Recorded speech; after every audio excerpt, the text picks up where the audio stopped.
Good evening, everybody, and welcome to the Charity Trustees of Mid Sussex District Council. The first item on the agenda is agree the minutes of the previous meeting. Are we all agreeing that verbally? Agreed. Right, thank you very much. If we move to item 2 on the agenda, are there any declarations of interest? None. None? Right, thank you. Do we consider any items that the Chairman of the Charity Trustees agreed to take as urgent business? There is none. So we then move to item 4, Council Charitable Land Annual Operational Report. And I introduce Mr. Kevin Toogood to give us his report. A brief introduction. Thank you, Chairman. This is the annual report on the activities of the charities of which the Council is a corporate trustee. The activities of these charities are generally restricted by the charitable objects of the particular charity. Now, for Mid Sussex's charities, these objects generally relate to the provision of open spaces for the benefit of sections of the community. This report sets out a summary of the activities that the charities have undertaken over the past financial year and the charities' accounts for the period 2022-2023. If these are approved this evening, these accounts will be formally submitted to the Charities Commission, which we're required to do on an annual basis. Thank you very much. Right. Well, I propose that we accept that report. Janice, Councillor Henwood? Yeah, I will second that. Right, do we have any comments from members or any questions? No. No. So I'll ask members to vote on accepting this report. If you can do so on your touch screens, please.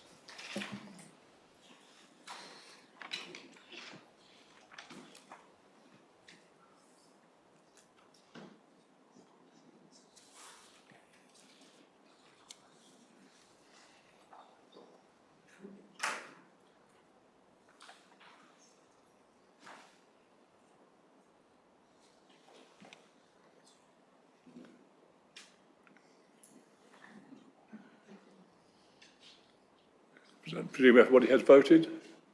Yeah. Okay, I'll now close the report, close the vote. And if we look at the result, 40 votes in favour, no against, no abstentions. Thank you very much. Okay, so this is the end of the Charities Trust meeting. So there'll be a gap between now and the main meeting of council. But could you stay in your places, please?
Yes.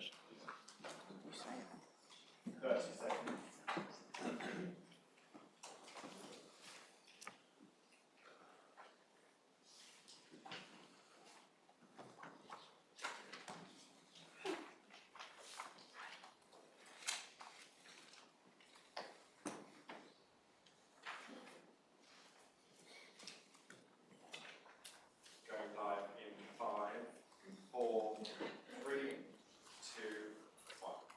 Right, welcome to a meeting of Mid Sussex District Council. First thing is the opening prayer. Could we all stand for the prayer, please? O Lord, grant us courage to strive for what is right and good, courtesy to listen to those of different opinion, strengthen us through difficulties and pressures, and guide us in our deliberations, so that we may act in the interests of all in our district, to the glory of your holy name. Amen. Thank you. Right, we now move to receive questions from members of the public, pursuant to Council Procedure Rule number 9. We have two questions. One is from Mr. Kenwood, who can't be with us today, so I will need to read out that question. A recent Freedom of Information request revealed that there is a substantial amount of Section 106 money that was gained as a result of the property developments on Paramount Road in Haywards Heath that is still unused and remains available. These contributions are to support community and social infrastructure. Will any of this money, along with the existing money that was originally set aside for Clare Hall in 2019, that hopefully still remains unused, be allocated to any successful community group looking to refurbish and reopen the venue? Now, a response to that question will be made by the Cabinet Member for Finance, Revenues and Benefits, Councillor Cook. Good evening. Thank you, Mr. Kenwood, for your question. What Section 106 monies have indeed been secured from the developments along Paramount Road for a whole range of infrastructure. £68,038 was secured for Clare Hall or a replacement building. This money is still available for the Clare Hall site. Thank you. Okay, we'll now move over to the second question. Mr. Lewis. Thank you. Following the approval of the SA13 south of Folders Lane development by Mid Sussex Planning Committee, I'd like to ask that if the Chair, as others on the committee, should be impartial and make decisions based on clear planning guidelines and not any other potential risks such as potential legal challenges, why did the Chair deem it appropriate to direct members towards approval by strongly directing them that if it was rejected, it would leave the Council open to possible appeal with all the costs associated with that, in effect pressurising members to vote one way based on his personal view? Given legal challenge is not part of decision making, and the committee should know the consequences of that in advance. Right, thank you. And we have a response from the monitoring officer, Mr. Toogood. Thank you, Chairman. Now, the Council doesn't have any remit to consider questions on decisions which it's made in its various regulatory roles because it can't change those decisions once they've been made. The question which has been raised does, however, seek clarity on the role of the Chairman, particularly in the Council's regulatory committees, which, in the interest of transparency, should be addressed. The Planning Committee has a regulatory role which it must carry out within tightly defined statutory policy and established legal principles. The role of the Chairman is to ensure debate on an item which is before the committee remains relevant to the matters which are properly within the scope of the committee to consider. This can include chairing the debate, providing summary or concluding remarks before a vote. The Chairman will also seek advice for the committee from officers in addition to that set out in the report at appropriate points during the debate, again to ensure that the committee is considering those matters which are relevant to the decision being made. It's entirely proper that a committee is made aware of the potential consequences of a decision which it is to make, and this approach has been approved by the courts. Relevant planning considerations are set out in the officers' reports and in the advice those officers give at the committee. The purpose of the committee is to determine the weight to be given to those considerations, and in doing so determine whether planning permission should be granted. Now, I've watched the meeting, the footage of the meeting, and I have no concerns. The chairman acted appropriately and was very careful to indicate that if the committee wished to reject the application, it had to do so based on material planning considerations. Now, that's correct as a matter of law. The reference to the appeal decision merely emphasised the consequences of failing to do so. Thank you. Mr. Lewis, do you have a supplementary question? I do, yes. So if that was deemed appropriate, why was no such direction given to a, albeit smaller development, DM 213875 in Hayward Heath, which was rejected despite similar objections that was raised to SA 13? There was no mention of potential legal consequences of a rejection on that albeit smaller development. Right, thank you. Reply to that question, supplementary question will be given in writing. Thank you.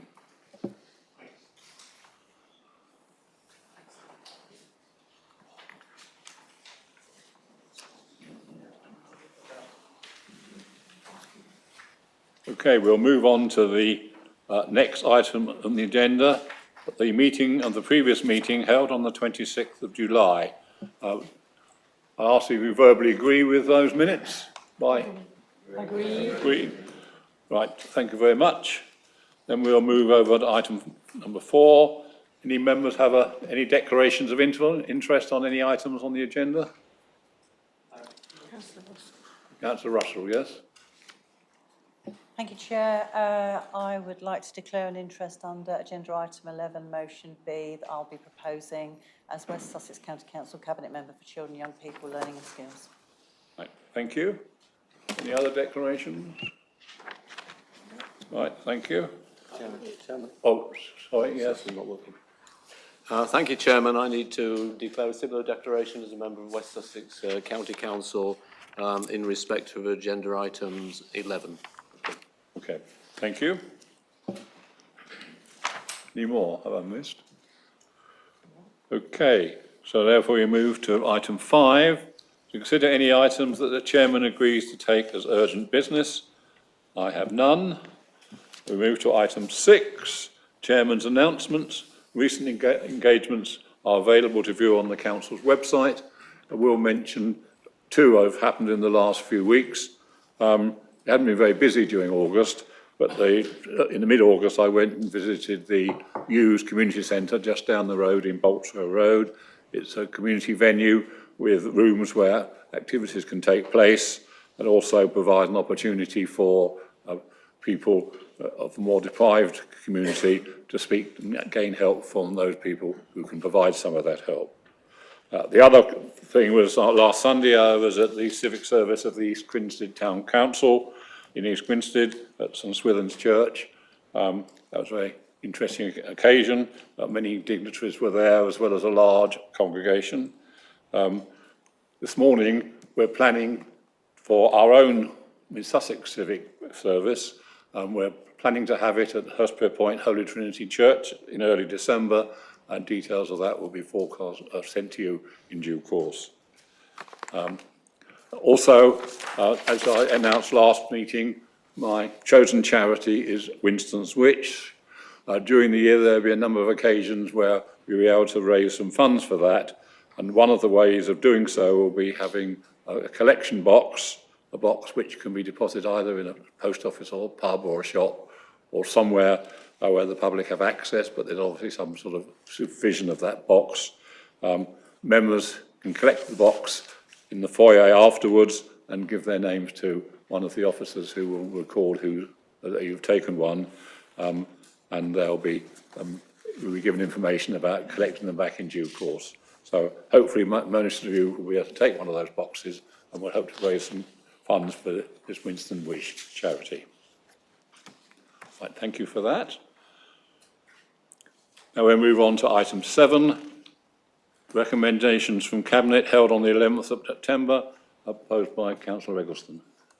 Yes, thank you, Chairman. I'm happy to move the recommendations on page 18 for agenda item 7, transferring the £715,000 surplus for the last financial year to reserves. My colleague, Councillor Anne-Marie Cook, will be referring to the financial outturn in her report, so I won't steal her thunder.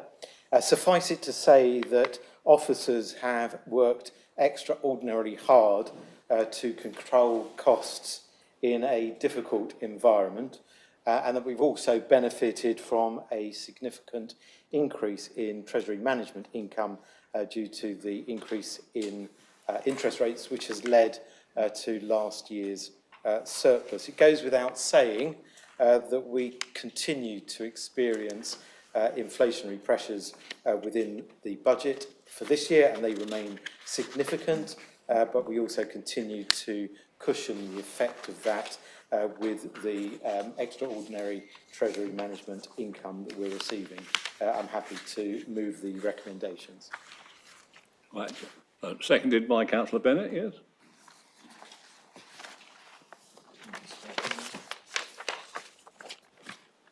Chairman, could I reserve my right to speak? Okay. Are there any members, comments from members or questions on this item? No. No, we have none. Councillor Eggleston, have you got anything further to say? Nothing further to add, Chairman. Thank you. Sorry, Councillor Bennett. Chairman, nothing further from me. I'm happy to second the item. So then back to Councillor Eggleston after. No, that's it. That's it, is it? That's it. That's enough, is it? Right, thank you. So now we need to vote on that. On your touch screens.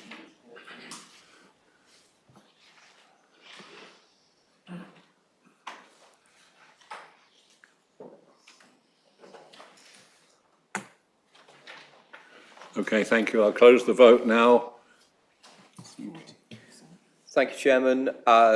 So that's carried unanimously, 40 votes in favour, none against, no abstentions. Right, thank you very much.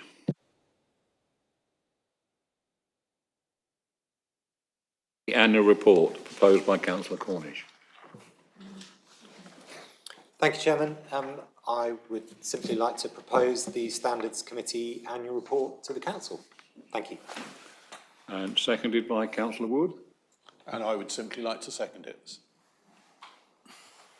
Are any members do have any comments or questions on that report? None. So we'll go to the vote now. If you could use your touch screens, please.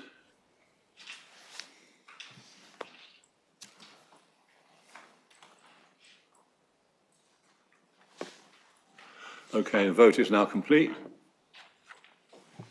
Thank you, Chair. That vote is carried unanimously, 40 in favour, none against, no abstentions. Right, thank you all very much. Receive the leaders' report. Councillor Eggleston. Yes, thank you, Chairman.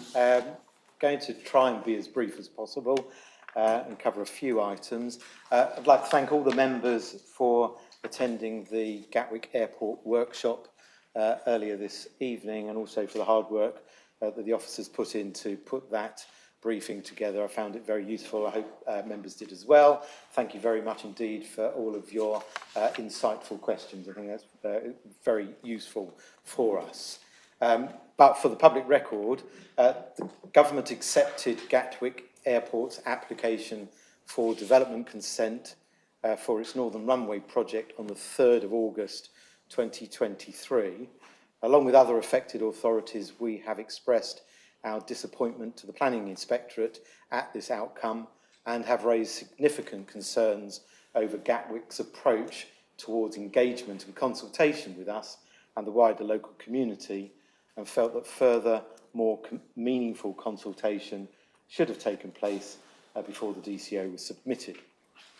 A planning inspector was appointed by the Secretary of State for LUHC to examine and make recommendations in respect of the project. We will engage with the Planning Inspectorate examiners with many outstanding issues still unresolved and without agreement across a wide range of these issues. We believe this could lead to poor decision making and add to the risks to Gatwick Airport Limited and to our communities in terms of any potential outcomes arising from the examination and the final decision being made by the Secretary of State. The period for making representations on Gatwick Airport's proposals runs until the 29th of October 2023, and our officers will make our representations in consort with the joint authorities and also individually. Following examination, a decision is expected by the end of next year, and that decision will be made by the Secretary of State for LUHC. Turning to the district plan, members will have seen the letter issued by the Secretary of State for LUHC dated the 8th September 2023, clearly setting out the government's expectations with regard to the adoption of local plans. The clear direction is that we, along with all other authorities in the same plan-making cycle as us, must submit a plan under the current system. It is also clear that if we do not have an up-to-date local plan, we are likely to be subject to the presumption in favour of sustainable development when facing applications. They are the Secretary of State's words, not mine. We've taken the correct approach in the development of the draft plan. However, as members know, we've taken a narrow window of opportunity to review plan policies with a working party, and we've also met with all the town and parish councils to examine their infrastructure requirements, and we completed that last meeting this afternoon. This work is almost complete, and I'm extremely grateful to the officers for their hard work, along with the efforts made by working party members and representatives from the town and parish councils. The timetable for the district plan is that it will go to a special meeting of the Scrutiny Committee, Place and Environment in November, with a recommendation to Council in December. There will be an all-member workshop before scrutiny and a town and parish workshop at the beginning of the Regulation 19 consultation, which we conduct for the examiner. The Regulation 19 consultation will commence in January 2024. Our hope is to have a made plan in place by late 2024.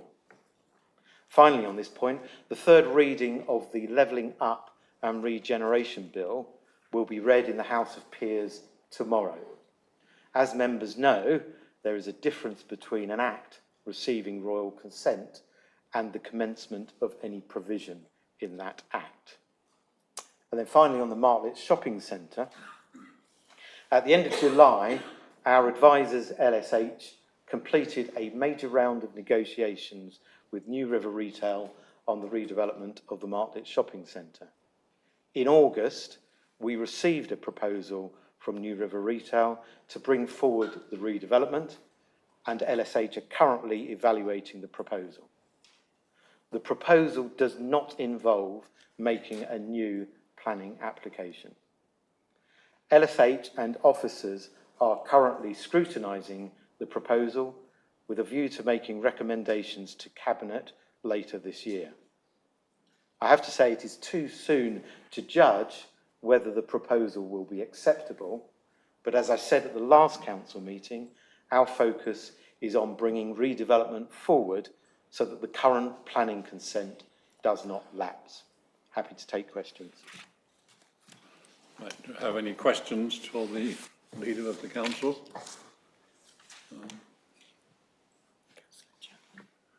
Yes. Councillor Chapman, I'll remind you, you have 5 minutes. No. You haven't. No. Thank you, Chairman. I'm jumping ahead. So, back in 2019, Councillor Eggleston was sitting among us, and he proposed the administration to have help with Burgess Hill Town Centre, to have initiatives to help the traders and the public due to the state of the Market Shopping Centre, and the Town Council had bridged the gap and seeking support.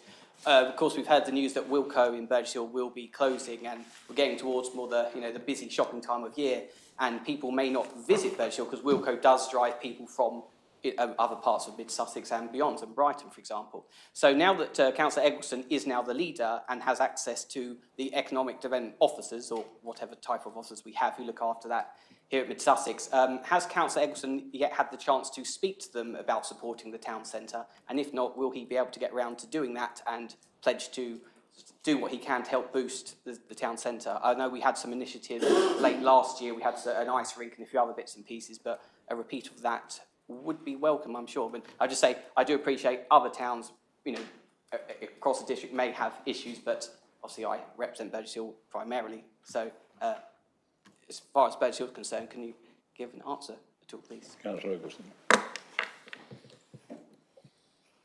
Thank you, Councillor Chapman, for your question. The best and most significant initiative that we can deliver to the residents of Burgess Hill is ensuring that we bring the redevelopment of the Market Shopping Centre forward, and that is our focus of attention. And as I've said at the previous council meeting, and I'll reiterate it, the instruction that we've given to our advisors is that New River Retail have to bring a proposal forward such that the current planning permission doesn't lapse, and that lapses in July 2024. And that's the best way of producing the best deal for the residents of Burgess Hill. Do you have any other questions? No. No. Right, thank you, Councillor Eggleston. We move now to a report of Cabinet members. Deputy Leader and Cabinet Member for Communications and Communities, Councillor Bennett. Thank you, Chairman. As this is the last meeting of the Council before Remembrance Sunday on the 12th of November, I want to thank the many members who will be representing the Council at remembrance ceremonies across the district. Speaking as the daughter of someone who served in the Army for 18 years, the opportunity to pay tribute to the fallen and those who have served has always been a real honour. A number of councillors have written to me about what work this council does to support our veterans.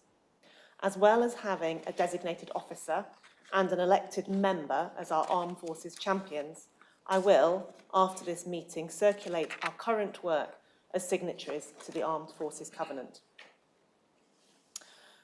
Moving on, I want to let you know how delighted I was to go to the opening of the Quarry Cafe and Community Fridge in East Grinstead 2 weeks ago. Sited at the old post office on Hollands Way, the building is owned by MSDC.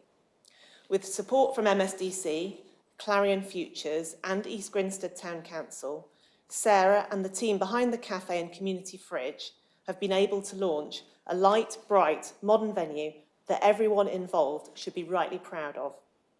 Thanks from me in particular go to our own communities officer team and to my predecessor, former Councillor Norman Webster. Finally, I have a question for you. How safe do you feel in your neighbourhood? We want to find out. A community safety survey has been launched this week as a joint project by all districts and boroughs in Sussex. The questions focus on how safe people feel, whether they have experienced crime or antisocial behaviour, and what they think should be done to reduce crime here. Do take part yourselves, and please encourage your neighbours to do the same. Thank you, and I'm very happy to take questions. Do you have any questions for Councillor Bennett? No. No, have none. Right, thank you very much. Can we move on to Cabinet Member for Finance, Revenue and Benefits, Councillor Cook. Hello again. I will start with the financial side of my portfolio. As Councillor Eggleston has already mentioned, we're pleased to see a positive result in the financial outturn for the year 2022-23.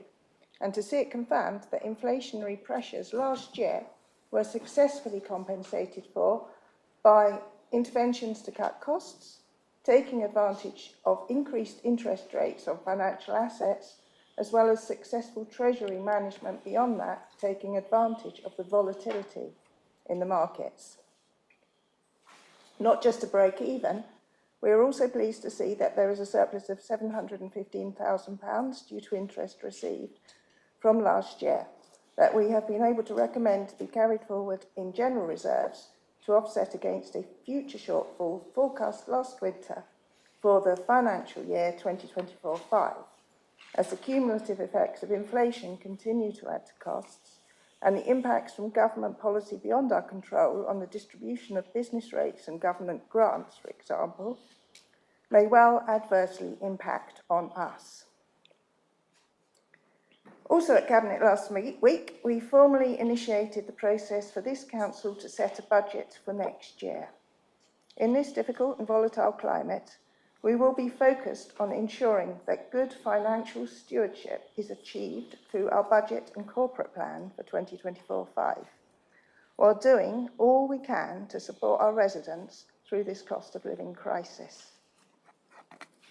I'd just like to thank Louise and Rachel and the team in the Finance Department for securing these results and having them out in a prompt fashion. Turning to Clare Hall, I was delighted to attend all of the drop-in sessions at Clare Hall and to see so many members of the public there engaging with the council and advisors. We met hundreds of people over the 2 days, and it was a pleasure to discuss views and talk openly about how we might achieve our collective ambitions. There was one thing upon which we all agree, and that is for a passion for cultural facilities at Clare Hall. As set out at Cabinet last week, we continue to work to further explore proposals, including from the community, and will keep this chamber updated. Our work must always be focused on finding the best long-term solution for Haywards Heath, an asset for Mid-Sussex, knowing that this important decision will affect generations to come. It must also be affordable and deliverable for this council. We are setting up a cross-party executive steering group. The proposals will also go through scrutiny process, and I repeat, proposals, so that's any proposal including what might come from the community. This will enable members to contribute to this important decision. And I just want to thank everybody who turned up, from the councillor group and from the officers and the members of the public who shared a wide range of views on which way we should go. Everything will be considered. Thank you. Any questions? Right, any questions for Councillor Cook? I'll press the button. Oh, yes. Okay, Councillor Clark. Thank you. Thank you, Chairman. I'd like to thank for the consultation. It was a very good consultation that went on with the public. I went to it. One of the things, as a Haywards Heath member, I'm very passionate about it, but one of the things I would really like us to think about further on this is the car parking. It looked from the presentation that the car parking was quite limited, and for something that we want there, I think we need to make sure that's quite a priority. And I was just putting it wasn't really a question, it was putting it in the sand for the future that I will, if I'm part of that consultation bit, I will be banging on about it, as well as the cricket clubs asked me about parking as well. So I think that's going to be a critical thing for this project. Thank you. Thank you, Chairman. Councillor Cook. Thank you. I won't disagree with that. That is an issue we need to look at. First of all, we need to choose the option. One might require more consideration of car parking than the other. But yes, that's a very common consideration that will be taken into account. Thank you. Councillor Knight. Thank you, Chairman, and thank you, Councillor Cook, for your report. I do have a question in relation to Clare Hall. At the last Hayward Heath Town Council meeting, you endorsed a plan for the Hayward Heath Town Council to take over some of the assets of this council. In particular relation to Clare Hall, this has greatly concerned me since, and for the following reasons. There was no consultation made with this council as to viability or approval before announcing this. It's a bit like taking the car without the owner's permission. With all due respect to the Town Council, as far as I'm aware, they have no record or expertise in running large-scale entertainment centres.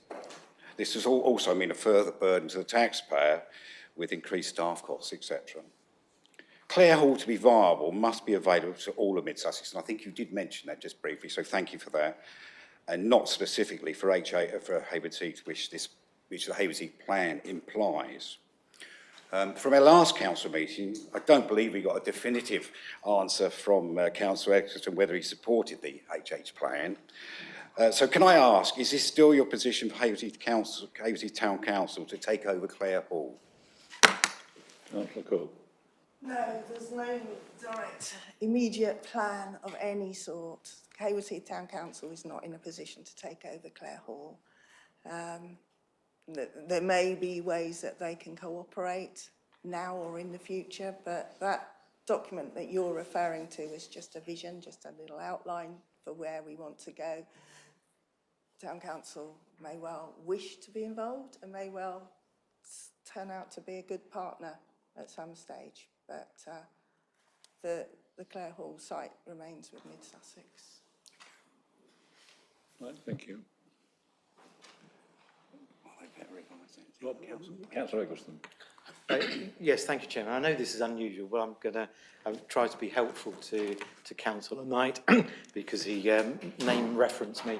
Actually, we Councillor Bennett and myself had a very fruitful meeting with the Town Clerk and councillors at Hayward Heath Town Council, and we had a very good discussion about their vision and plans, and we reached an understanding which was that it's in terms of our relationships with towns and parishes across the district, it's about how we collaborate with each other, but a recognition that there are assets that the district council owns, which it will continue to own, and Clare Hall and the land is one of those. Thank you. We do have any more questions? No? Right. Thank you all very much. We move over on to Cabinet Member for Leisure and Customer Services, Councillor Hobbs. Thank you, and good evening, everybody. The financial burden placed on district councils to support people who are homeless is a difficult challenge. At the moment, we have around 70 families who require our temporary accommodation support at any one time. And sadly, that number is both growing and expected to grow further through the winter. The officers at Mid-Sussex do a lot of work upstream to help catch families before they fall, but the numbers requiring our help is, as I say, continuing to grow. The council already owns 27 temporary accommodation units across the district of varying size. And on Monday last week, the Cabinet agreed to spend £3 million of our own reserves, which releases access to some government funding to purchase a further 12 properties. This relieves pressure from our revenue budget, from which bed and breakfast accommodation is paid, and the business case indicates something like a 5-year payback. We can make our investment using cash reserves of the council without the need for any borrowing.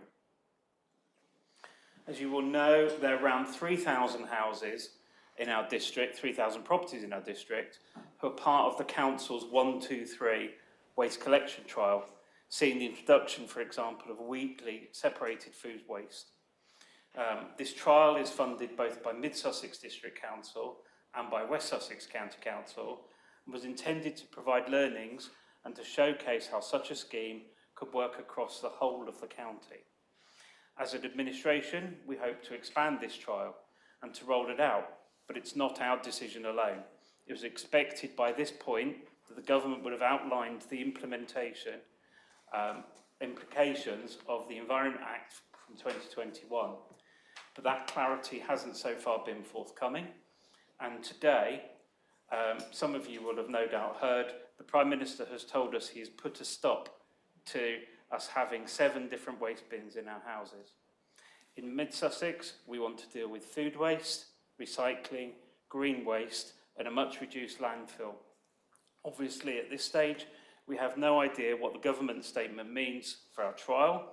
The implementation of the Environment Act would provide a clear way forward for us and for the other councils, the other 6 councils, whose waste is dealt with by West Sussex. Our officers will work through this, but this is not what we were obviously hoping to hear. And we thank our colleagues at West Sussex for their continuing support of this trial. As members will be aware, in July this council announced its intention toward a new green spaces contract. As is sometimes the case during the time of uncertainty, the quality of work being delivered by the current contract provider has diminished, and we've had feedback from numerous hire groups about the state of our playing pitches, in particular over the past few weeks. We are sorry about this. It certainly wasn't our intention that this would happen, and not really what was expected. The officers are continuing to work with the suppliers to improve matters for those groups that are affected, and we're continuing to discuss the new contract start arrangements. I'm sure you can appreciate that these discussions are commercially sensitive, so I can't really say any more about that at this time. In regards to ash dieback, the officers have done a lot of work in regards to ash dieback in the district, and a good communication plan was put in place ahead of works at Eastern Road Nature Reserve between Haverheath and Linfield to remove trees affected by this disease. Unfortunately, once work started, it became apparent that the remaining trees, which had self-seeded in shallow soil, were at a risk to the public, and therefore the decision was made while the contractors were on site to remove them for the safety of all. This isn't an ancient forest. In fact, as I say, it's a self-seeded area which has grown only in the past 50 years, and one we will replant as part of our commitment to tackling the ash dieback problem. This will take time. Please rest assured, and members of the public be rest assured, that this is no motorway route, this is not a clearing for housing, it's an unfortunate set of circumstances to which the council has a responsibility to react. Finally, and quite rightly so, much has been made of the risk of RAAC concrete. In Mid-Sussex District Council estates, our ongoing surveys have identified only one site, which is not a public site, that has RAAC concrete in its construction, but it is safe and it's not at risk. Thank you. Right, thank you.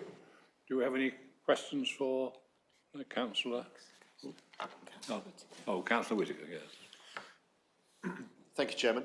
I'd like to thank Councillor Hobbs for reacting so quickly from my July question in regard to the condition of some of the sports pitches. And I know that you arranged a meeting recently with the East Grinstead Sports Council, so I and they are very grateful for that.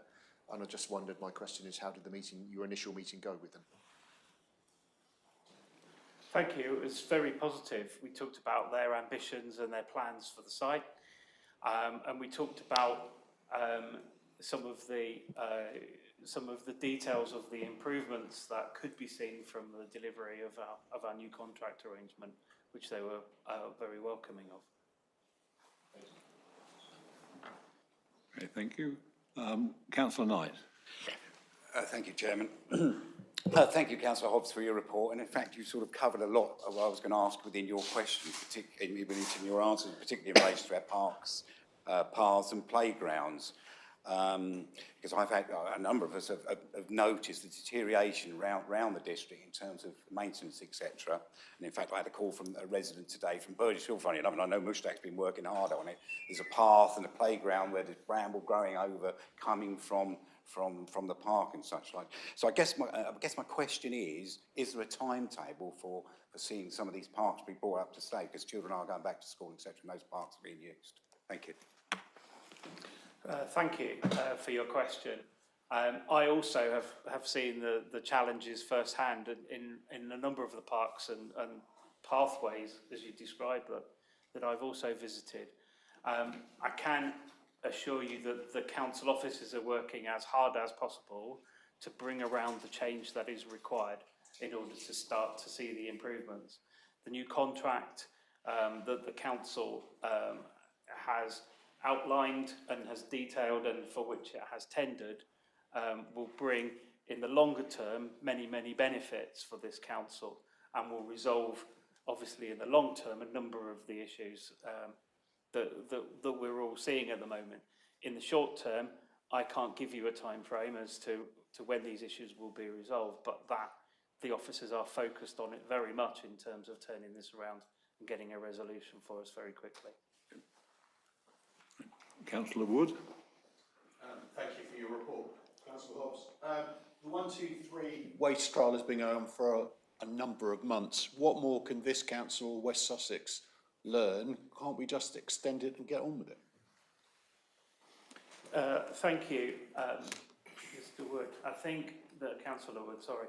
I think the lessons are clear for everybody to see. The trial has been very well accepted from the residents as part of the trial. But really, we're being used as an exemplar, an example of how this could work, so that West Sussex can use that to demonstrate to the other 6 district councils who all will need to come together and accept a better way of working in order to, in order to be able to deliver this, because West Sussex can't deliver 6 different solutions for 7 different solutions for 7 district councils. So I think that there are 2 challenges essentially. The first one is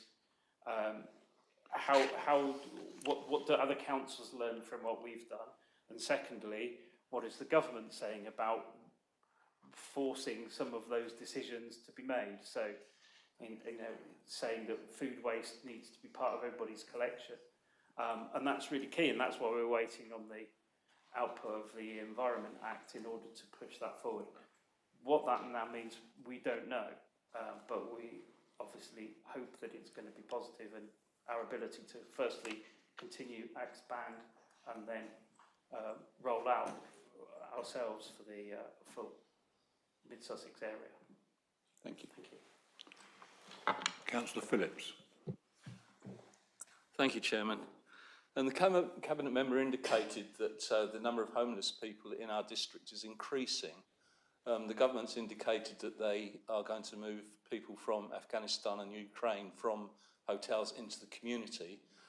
Have we had to house any of these people? Has it had any impact on our ability to house people already on the homeless list? Thank you for your question. I can't answer that in detail, I don't specifically know. But I think more generally we are seeing an increase driven by landlords coming out of the private rental market, making people homeless, and a shortage of rental property that is affordable for people to move into, mortgage repossession starting to increase, and so on and so forth, and the cost of living putting increased pressure on our temporary accommodation. So no matter where people are coming from, be them with a right to remain here in the UK or natural born UK citizens, we are seeing an increase. Thank you. And finally, Councillor Mayor. Oh. Thank you, Chair. I absolutely endorse Councillor Knight here with regards to the park area in Burgess Hill. So just to put it where exactly this park is, it's in between the Triangle, Primrose Close and Bluebell Way. It's not just that park itself. There's a pond there as well, and that pond is so dirty and it's very poorly. It's not been managed at all. I have reported it to the officers, and they have been very, very good communicating. Unfortunately, I was told on the 3rd of August that some officers will be around to sort of check the state of the pond and the parks there as well. The park that I'm talking about is park on Chaffin's Close and Primrose Close as well. Also recently raised, I've just visited as well, Colstock Road. It's very overgrown and overgrown with brambles. They really need to be sort of maintained. I don't know how often they are maintained, but no doubt you'll tell us, you'll advise us. The residents, what they're saying, they love seeing the ducks and ducklings. However, they've not seen any this year. Also, the water quality doesn't look like it is supporting wildlife as formerly did. They're also saying previously this is maintained by the council, but at the moment nothing's being done. The council isn't maintaining, and when I contacted the council, they're saying it's Crest Nicholson who actually owns that, but it was in the process of transferring, and it was happening very recently, very soon actually. And from a colleague of mine, what I've heard, it has been transferred. Now, if it has been transferred, could you let us know, is that actually transferred, and how often does these parks get actually maintained, or is there a program set, please? Thank you. Thank you for your question. With over 130 park spaces in our district, 400 open spaces, I don't know the detail of each one particularly. So I'll refer back to the officers and give you a written answer on that one. Thank you. Sorry, I had on my screen Councillor Kennedy. I'm still here. Yes. Thank you, Councillor Hobbs, for your report. Going back to the first part of it, can you tell us, does the council have any plans to buy any more temporary accommodation? Thank you, Councillor Kennedy. Yes, I think there's a difference between our aspiration, though, and the reality of the situation. So at the moment, we've been fortunate, as I mentioned, to be able to pay for our share of this temporary accommodation through reserves that have been built up by this council over a number of years. But those reserves won't last forever. And in terms of temporary accommodation, we don't have a budget now for purchasing any more. So yes, in answer to your question, we would like to buy some more because we have a growing demand. And it's good to be able to offer people something more established than a bed and breakfast accommodation. I think what we have to be assured of, though, is before this council is going to be looking to borrow any money, for example, to buy temporary accommodation, that the market is right. Now is not the right time for councils to be borrowing money, for example. So we will, so yes, the short answer is yes, we would like to buy some more, but no, not in the short term. Thank you. Councillor Zeidler. I'd just like to thank Councillor Hobbs very much for taking up an issue at Pycombe in relation to the playgrounds there, which have been seeking routes to try and get them refurbished for some time, as he's well aware and has been to see. I think the gating item on actually getting that, as I understand it, is the new strategy that is going to give some idea of prioritisation of spend across open spaces. And I was just wondering when that is likely to be available. Councillor Hobbs. Thank you, Councillor Zeigler. That report in terms of the long-term plan for our green spaces and play parks is coming to Cabinet in the next few weeks, I think during October. And that should set out the plan for the next 10 years or so as to our reinvestment plans. And the proposal as to our reinvestment plans across our park areas. Yeah, so I can say no more than that. Right. I'd like to thank Councillor Hobbs for answering as many questions as obviously. Thank you very much.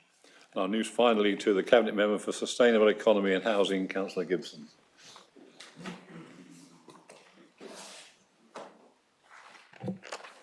Thank you, Chairman, and good evening, councillors. I'm going to start by going much wider, and a personal point, I'd just like to welcome the return of the UK to the £90 billion EU Horizon programme that was announced last week. That's particularly the ability of UK researchers to once again lead projects and have access to data from the Copernicus satellite network. I think I'm assuming that you all know that this is the major research programme of the European Union, and before Brexit, the UK benefited immensely from participation in Horizon and its forerunner, the framework programmes. Many of our successful companies have been spun out from those programmes, and it was one of the few programmes in which we got back from the EU more than we put in. Information in from Copernicus will assist our farmers and food producers in managing land more sustainably, and it may even provide West Sussex highways with an early warning on potholes. Much of the strong financial position of this council is due to the local economy and the income that the council gets from the business rate retention scheme. If we're to maintain that, then we need to recognise the need to support emerging innovative businesses like Universal Quantum here in Haywards Heath, and those in new technology sectors like life sciences and cloud computer services across the district. So it's particularly pleasing that we're back in Horizon. And against this background, I'm delighted that the council is once again supporting the Mid-Sussex STEM Challenge for our local schools. This year's challenge will be launched in this chamber on Friday the 13th of October. Last year's challenge was to build a self-driving model car. I'm not sure what's in store for the students this year, but given the choice of Friday the 13th for the launch date, a return to the popular robot wars with some malevolent AI control would be a good fit. The first Grow Digital West Sussex workshop was held in East Grinstead yesterday and attracted around 40 participants. Topics included business accounting packages, taking money over the internet, and how to get your website to the top in Google searches, something that we should all aspire to. The programme continues across the county until April, and 3 further events with different topics will be held in the district. Details are on the Grow Digital West Sussex webpage. Moving to housing, there's been a very heavy workload throughout the summer, and we have to recognise that essentially the same officers have been working on the district plan, including supporting the Regulation 18 consultation working group, dealing with planning applications, including the large sites at Hurst Farm and Crawley Down Road, and the usual planning enforcements and planning appeals. So officers are to be congratulated for staying on top of such a heavy workload. I'm pleased to say that all planning applications in the last 2 quarters have been dealt with within the statutory time, and around 130 enforcement cases have been closed. And alongside this, the quality is good. The council's planning decisions have been held up by planning inspectors in all 12 appeals decided since the last council. Of course, the outcome of the appeal against the refusal for the application for 120 homes on land south of Henfield Road in Holborn is still awaited, and it's of interest to a lot of councillors. As we've heard earlier, the absence of a district plan would lead to much unwanted development. However, given the success rate that we've been seeing, I see no reason for the outcome to be any different to those previous decisions. The council's demonstrated that it has a 5-year housing land supply. The district plan policies are still current, and the application is contrary to those policies. And of course, we're delivering new homes, including 30% affordable, at something like 128% of our target rate. Elsewhere in the housing portfolio, the focus has been on support to households in danger of becoming homeless. We're working with a social enterprise called Beam, which comes from Be Amazing, which uses a crowdfunding model to provide education and training that enables individuals to find stable employment and avoid homelessness. Beam is currently working with 20 families in the district. And I'd encourage all councillors to take a look at their website. I'll ask officers to include a link in the next version of MIS. And finally, I'm very pleased to announce that we've secured over £250,000 from the County Housing Support Fund, and we will be inviting applications from eligible households in danger of becoming homeless later this month. That's grant awards. Support includes white goods vouchers, temporary accommodation vouchers such as bedding, and rent arrears where this will directly prevent eviction. Thank you. Thank you, Councillor Gibson. Are there any questions for Councillor Gibson? No, we haven't. Right, well, thank you all very much. Now, that ends the Cabinet Member reports.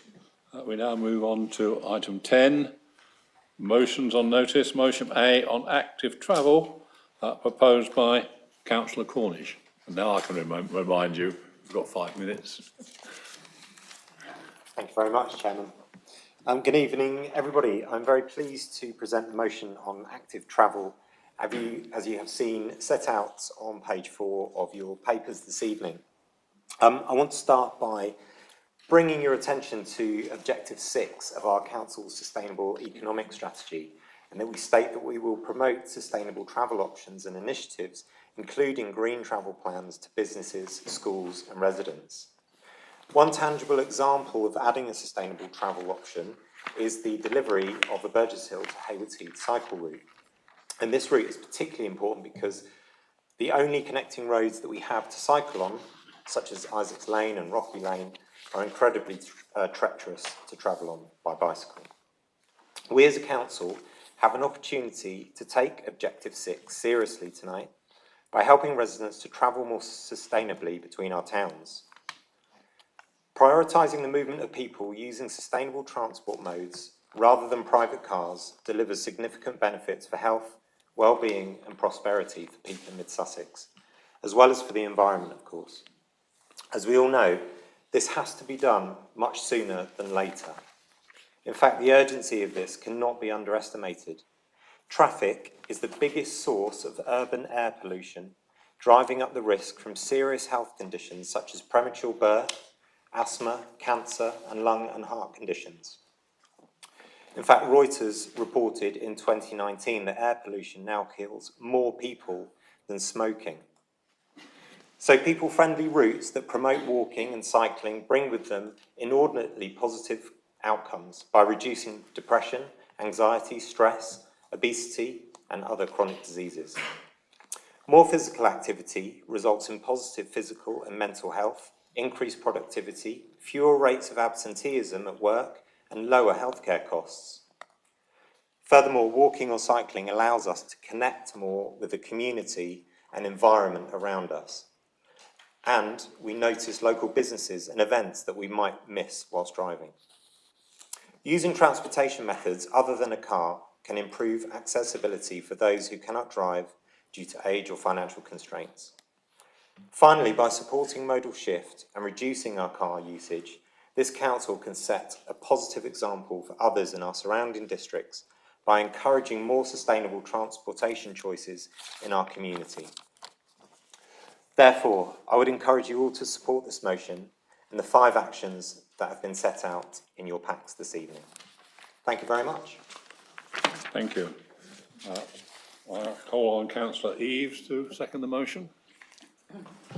Can I reserve my right, Chair? Thank you, Councillor Eaves. So the motion is now open to general debate. Have any questions, members, to debate this? Councillor Bates. Thank you, Mr. Chairman. Obviously, it's a topic that's quite interesting to me as a cyclist. Over many years, in fact 60 years, I've been cycling Rocky Lane, and I have never really had any trouble with that road, other than the surface. It's at the present time terrible. But just reflecting back on my past, I used to cycle to Warden Park. There was a small community school in a village outside of Haywards Heath.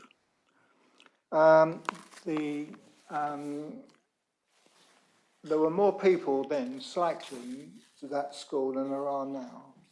And the other mode of transport for a lot of the people coming from Haywards Heath and other villages, no doubt, was the bus, which was provided by the county. That no longer exists. So now I see hundreds and hundreds of children walking from Warden Park back to Haywards Heath on a very narrow and very rough footpath. And that also gets very wet and puddly in certain conditions. So, I mean, I don't know if that's progress or not, and it's the desired outcome that we're talking about as an act of travel. Certainly, there should be a lot more cycling, better routes, etc. And when you come to the town, does this mean that we're going to imply that people have got to park somewhere and then walk, which is very desirable because it means you're not getting people driving around with all the emissions, etc. And also it might encourage a bit more activity, which we also like to see. Getting to the points of the motion on number 1 in particular, I have written numerous times about the outcome of the recent Haywards Heath to Burgess Hill cycle route. And I think this could be far better done if we just had a meeting with the relevant people, which would be the county council and the developer, rather than writing to the county council.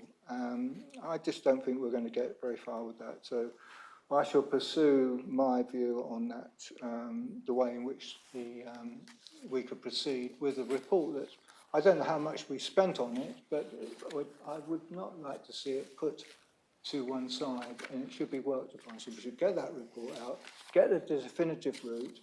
The route I've been cycling for 60 years, and I'll probably use it when we have the Brookley consultation day. Hopefully it's not raining, but that is basically the route I took. Could you conclude your comments, please, because we're coming to the end of your time allocation. Okay. I've finished. Right. Thank you, Councillor. Councillor Hicks. Yeah, thank you, Chairman.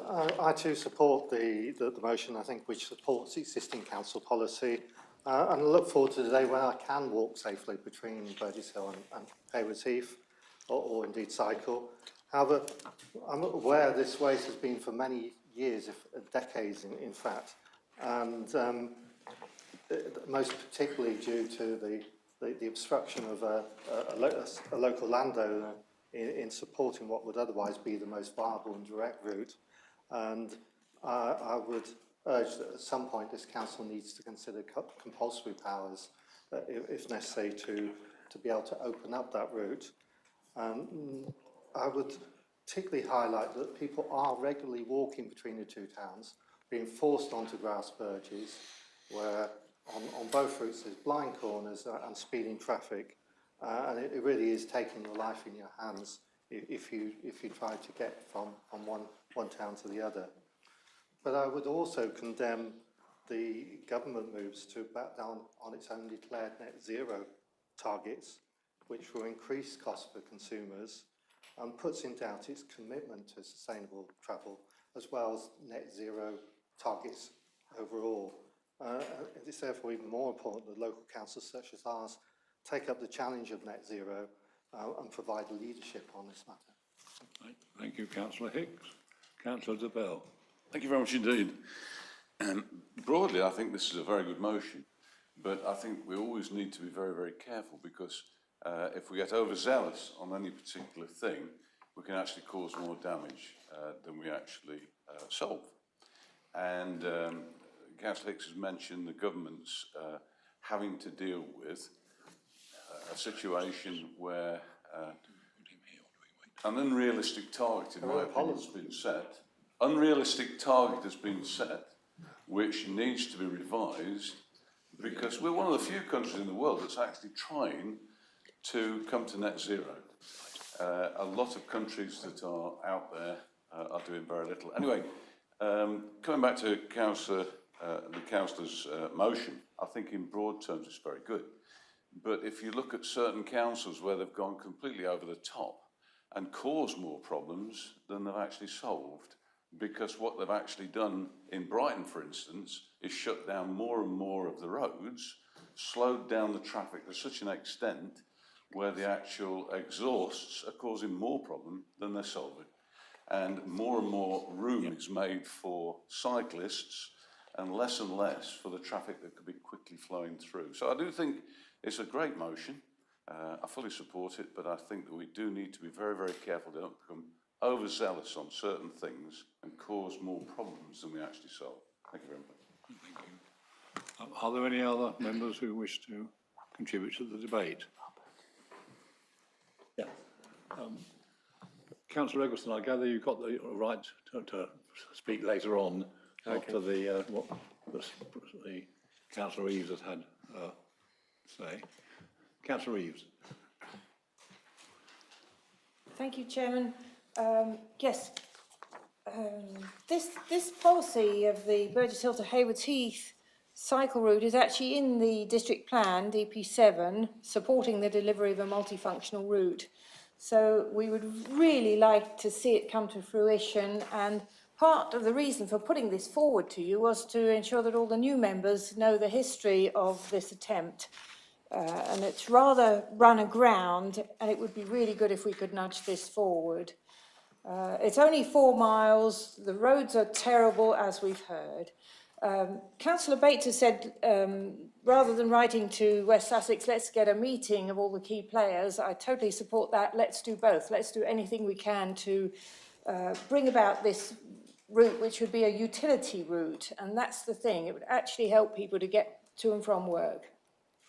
I fully agree with everything Councillor Hicks has said. Isaac's Lane is awful, Rocky Lane awful too. Deplore what we've heard at the press conference today. Yes, compulsory powers, it would be nice, but I understand it's very expensive, but let's explore it. And thank you, Councillor de Bell, for saying that the motion was very good. Thank you very much, Chairman. Right, and I'll call now on Councillor Cornish to reply to the debate. Thank you very much, and thank you very much, fellow councillors, for your points made. I think I'd really like to just finish my point by highlighting the points that Councillor Hicks made around the quality of the grass verges around the side of the roads, especially on Rocky Lane. And I think for anyone that has cycled it, for those that are experienced cyclists, I think they're very brave people. And for those that we want to encourage to start cycling, then that's really a no-go. In terms of kind of being overzealous and trying to do too much, I really disagree that a cycle route between towns is too much. I think, if anything, it would clear the roads, because I'm a driver, I'm a cyclist. I have been stuck behind cyclists. I'm obviously very sympathetic to them, but actually, if they had their own cycle path, it would relieve a lot of frustrations for fellow motorists. We're a very different authority to Brighton, and no one is suggesting that actually we close off roads. If anything, we're proposing that we widen them to accommodate cyclists. So thank you for your comments of support.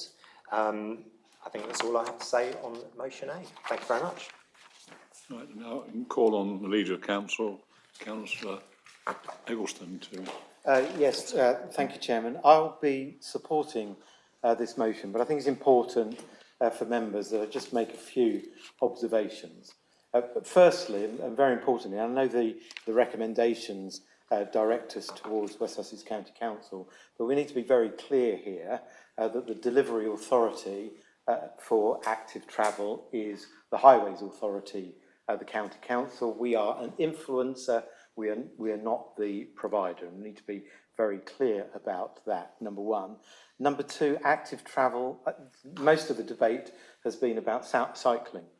Active travel is not just about cycling, it's also about walking, and so if we're delivering an active travel programme, we need to ensure that we give as many rights to pedestrians, and I am an enthusiastic pedestrian, My cycling days are over.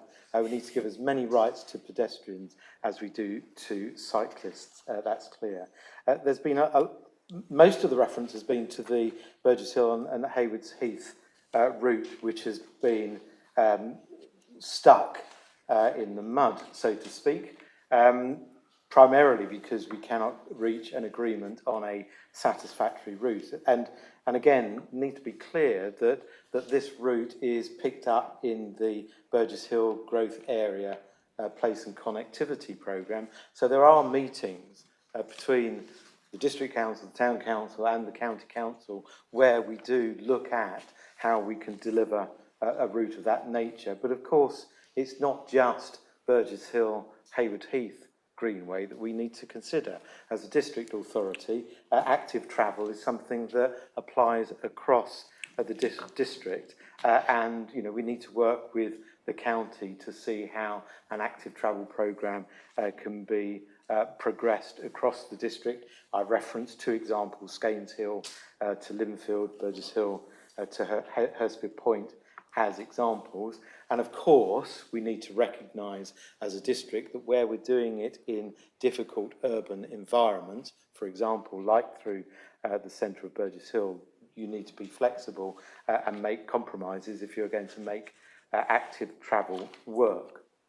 The motion refers to the current district plan review as a means of securing financial contributions, and I absolutely agree that that's most likely to be the way that these schemes are delivered, because it's going to be dependent upon Section 106 monies. And of course, to achieve that, we will need to approve the district plan, and I therefore hope that the movers of the motion will support the draft district plan when it comes back to council for consideration.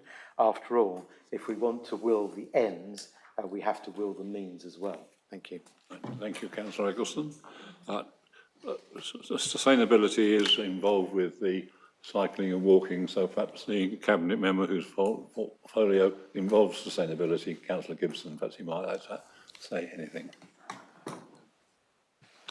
Thank you, Chairman. Not much to add to what the leader said, but I'll start by thanking Councillor Eaves for giving me sight of the motion before it went forward. I think I have to say I think I improved it, but that would be one thing that was not taken up was I suggested that there should be reference to the West Sussex Transport Plan, which was approved it was approved this year, I think. Sorry, last year. And within that, there's a very clear focus on active travel. And I'll echo the leader's point that it is about active travel. I would like to add equestrianism into that as well. But it's not just cycling. And it's important to note, to put the position on cycleways really into context, that there's 2,500 miles of public rights of way in this county, right? Majority of footpaths, bridleways 700 miles, restricted byways 80 miles, and byways open to all traffic 8 miles. Against that, there's 47 miles of cycleways. There is obviously a great opportunity, and I'm pleased that the 6 priority routes that were identified in the LC whip that was approved this year are being assessed by the county as to whether or not to take forward into their long list for assessment. Within that, there are a number of opportunities, and I would certainly say that this evening we've talked about Gatwick, for example, and how we're going to see people get into Gatwick in the event that in jobs and all the rest of it. In the north of the district, we have the marvellous Worth Way, which means that you can travel from Tunbridge Wells across to 3 Bridges on your bicycle. I've never gone that far, I have to say, but I did make it as far as Groombridge once. And there is no link up to Gatwick. So there's a very important piece missing there, which could either be an upgrade of the Sussex border path, or perhaps within the framework of the new district plan, it could be within the Cabot Park development. So very pleased to support this. It's timely, and yes, it's district-wide. Thank you. Right, thank you, Councillor Gibson. It's now time to come to the vote on the motion, so use your touchpads.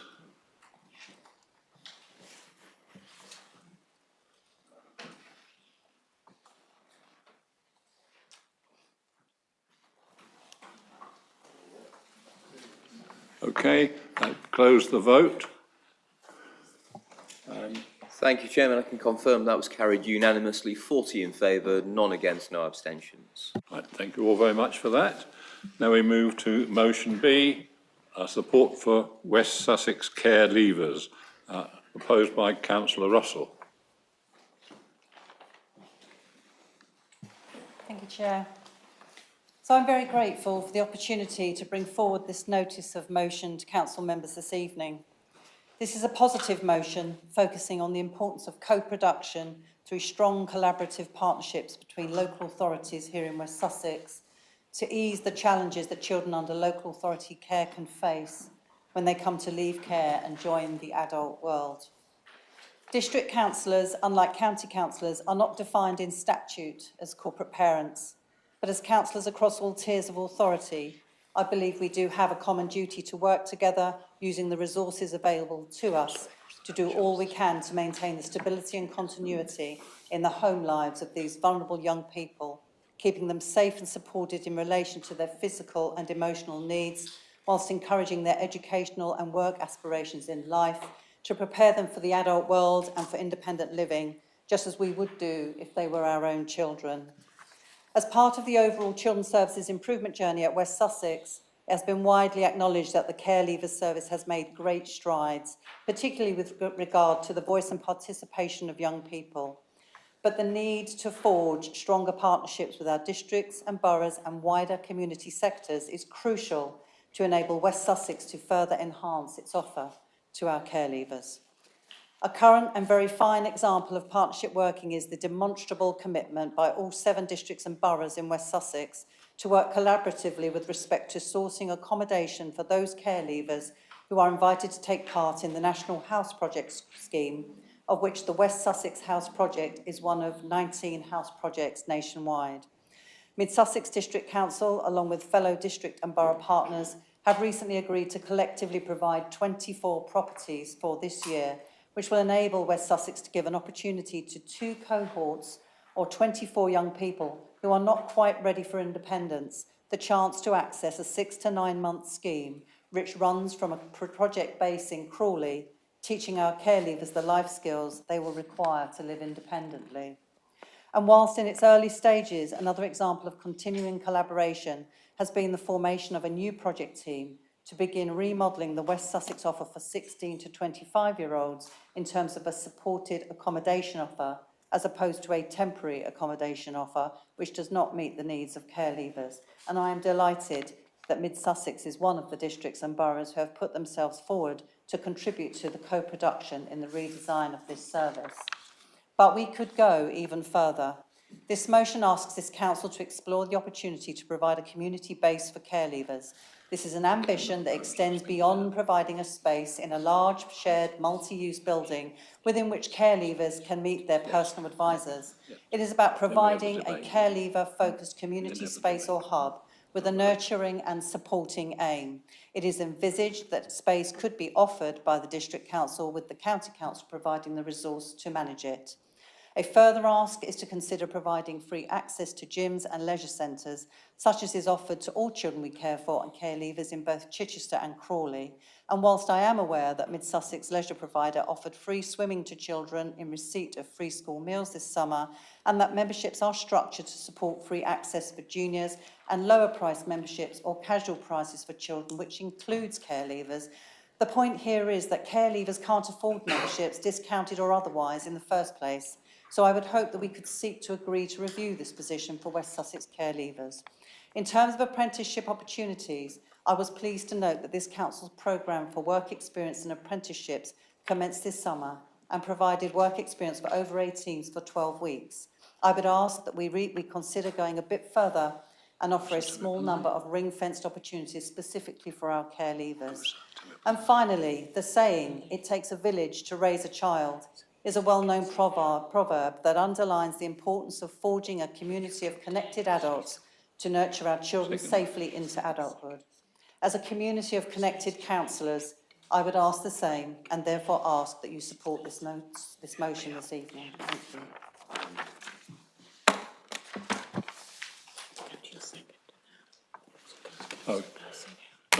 For second the motion, Councillor Belsey. I'll reserve my right, please, Chairman. Thank you. Right. Thank you, Councillor Belsey. Now we go to any members who want to contribute to the debate. Councillor Prescott. I would urge you all to support this motion. I stand here as someone who was abandoned by the system about 55 years ago. I ended up in Borstal. I came out of there really by giving an opportunity by someone who became a mentor. Without that opportunity, I don't know where my life would have been. The reality is of not supporting this is you are driving a cohort of children, and they are children, into, and forgive me for offending your middle-class credentials, but it is into a life of drugs, of sex work, of street work, of prostitution. That's what these children will end up with if they don't have life skills and life support and mentors. The mentorship I got invariably was at the end of a stick, a belt, or a fist. They are life skills that no one should have to go through. And although I do get emotional now, even though I'm many, many years later, I urge you all to support this. It's a small price for a massive gain for society, just in our local area and beyond. So please, I urge you all to support it. Okay, thank you, Councillor Prescott. Right, do you have any other contributors to the debate? Right, now we move to Councillor Belsey's. Thank you, Chairman.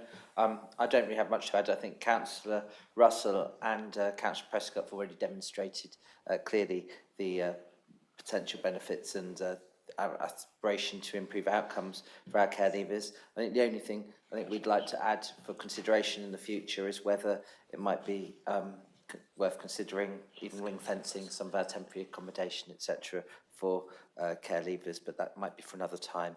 But for this evening, very happy to second this motion. Thank you. Right, thank you, Councillor Belsey. Now, Councillor Russell will have a right to reply. Well, that was quick. Councillor Prescott, I tell you, we're blessed in this council, believe it or not, to have somebody with lived experience, because you are living proof, actually, of somebody who is a survivor, and you've survived against all odds. We don't want that kind of journey for our young people leaving care. And it does take us all to wrap around them in society to get them over the line and into adulthood, because if we don't do that, then the challenges become even bigger once they're in adulthood. So I'm taking it that the universal silence, with the exception of Councillor Prescott, means that we all support it. So hopefully I'm right. Thank you. Two Cabinet members' portfolios cross this issue, so perhaps I call on Councillor Gibson if he wishes to say anything. Yes, thank you, Chairman. I've sat in the West Sussex Council chamber and observed the journey that, sort of Councillor Russell has been on, and I'd just like to start by paying tribute to her for the work that she's done in turning this particular area around. The scale is absolutely enormous, and there's something like, I think it's over 700 children which are in care. Many of them with needs which are almost difficult to imagine. And the implications of that, both for the ability to find the resources to care for them and the costs of that, and managing that, it is really, I often think we have it easy in this chamber. I have no difficulty. There's a number of points within this, and clearly this is something that the council should embrace. It's pleasing that, for example, in the overall statistics, that I think the 18 to 25 requirement was brought in relatively recently in 2021. This is part of a journey of transition in order to make sure that those leaving care enter that. So whereas previously the care level has to move back to age 16 in order to prepare them for that move out, and I think that's entirely correct. This council should provide resources to that, and I know that they have done in the past through things like the partnership board. And also, I mean, if I can suggest that the work that BEAM have been doing, as I've described earlier this evening, that there's obviously, you know, sort of opportunities within that. It's directly focused on making sure that people are given the opportunity in order to stand on their own 2 feet in the future. I'll leave some of the operational issues to do with the provision of the health centres and meeting rooms for others. And Councillor Bennett?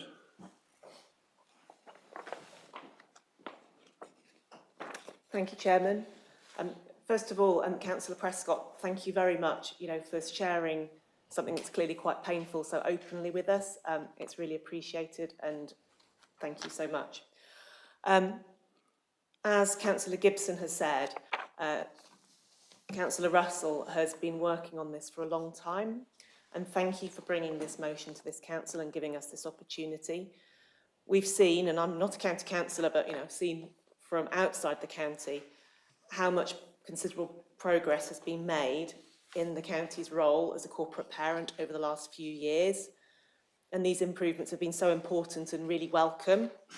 And Councillor Russell, you have been instrumental in overseeing that in your role as West Sussex's Cabinet Member for Children and Young People, Learning and Skills, which is quite a job title, but thank you very much. And it's clear, and I feel there's consensus in this room, that we must go further in partnership between the District Council and the County Council to do more. So I'm very welcoming of the County Council's plans to increase the number of personal advisors and change their historical practice so that they can work earlier with care leavers, to increase the capacity to move forward the age of allocation of personal assistance from 18 years to 16 and a half years old. That makes so much sense. And by increasing the number of housing support workers. All of these moves are really needed and very welcome. There's one thing that Councillor Russell said, which kind of really exposes my own lack of knowledge of this area, which is that you said that only the County Council are corporate parents and the District Council are not.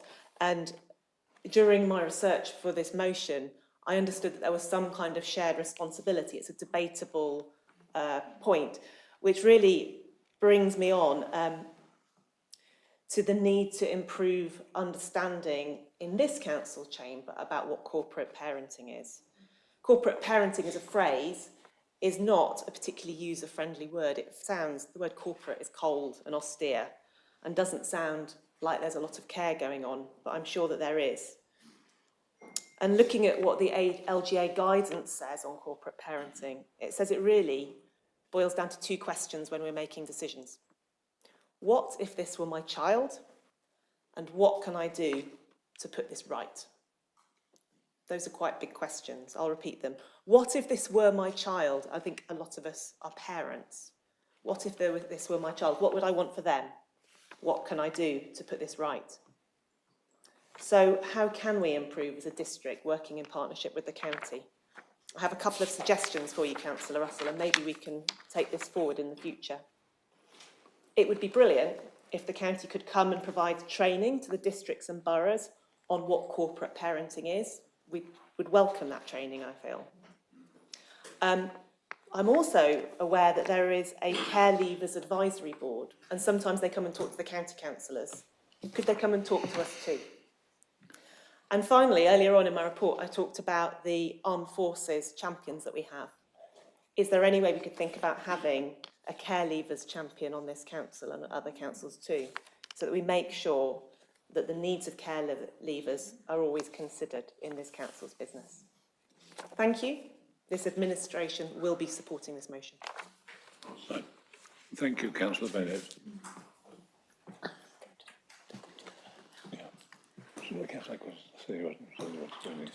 Okay, folks, now it's time to move to the vote.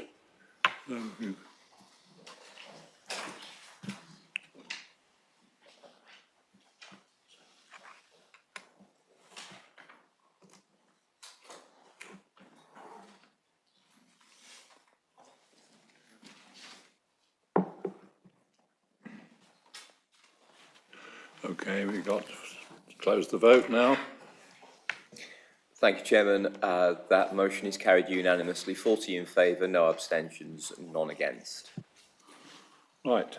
Thank you, everybody, for that. Now we move to item 11, questions pursuant to Council Procedure Rule 10.2, due notice of which has been given. We have none, and so I think we can close the meeting, but ask the members to remain in place until the live stream has concluded.